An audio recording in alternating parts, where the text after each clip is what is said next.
A little note before I start in with the topic at hand. The other day I crafted a video that I thought was really good and hit every point that I wanted to hit about a subject being argued between several people on Blog TV. There was only one problem.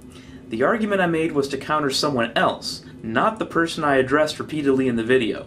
Thanks to an alert subscriber that was there for the conversation, very few people saw the video before I pulled it just a few minutes after I posted it, and I probably could have pretended it never existed, with almost everyone being none the wiser, which would have been fine with me.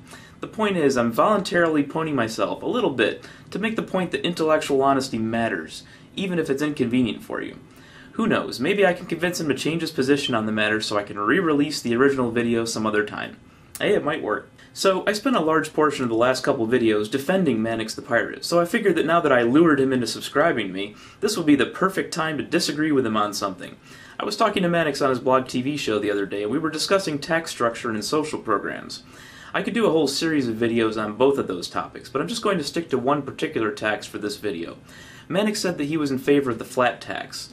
For those of you that don't know what the flat tax is, it's a tax that's based on a percentage of income, no matter what the income.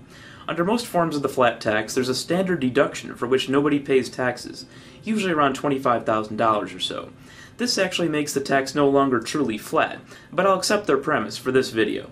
Now, I know Mannix is a skeptic, and I know most of the rest of you in the Crocoduck Army are as well, so let's take a skeptical look at the flat tax and see if it passes the sniff test. That's funny, it doesn't smell like my nightmare. The first stop is always the website. This should be interesting. Oh look, apparently the flat tax is honest.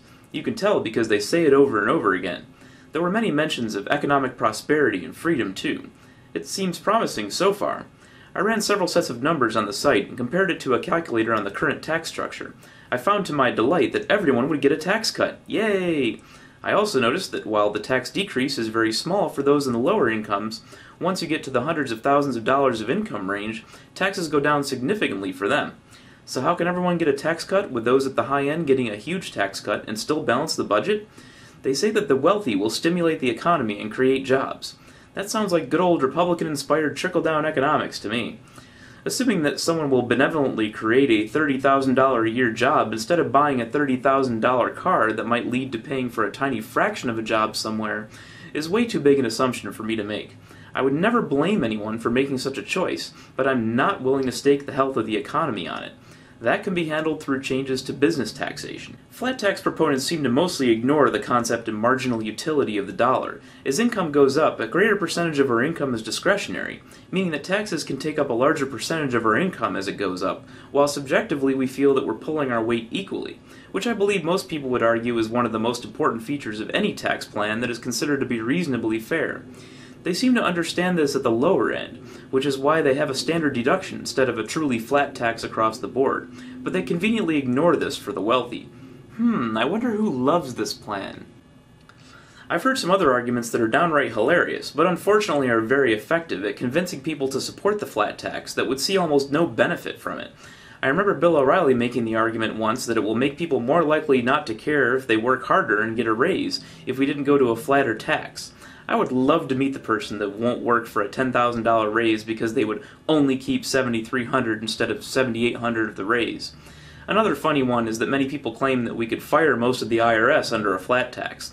While this kind of talk is red meat for conservatives, I think even they understand that they would need to keep most of the IRS, or all of those gains in compliance would be out the window due to increased fraud. Speaking of which, there is one thing that the flat tax proponents have right. Simplifying the tax code would improve compliance and reduce some waste. What the flat taxers are presenting, though, is the logical fallacy of a false dichotomy.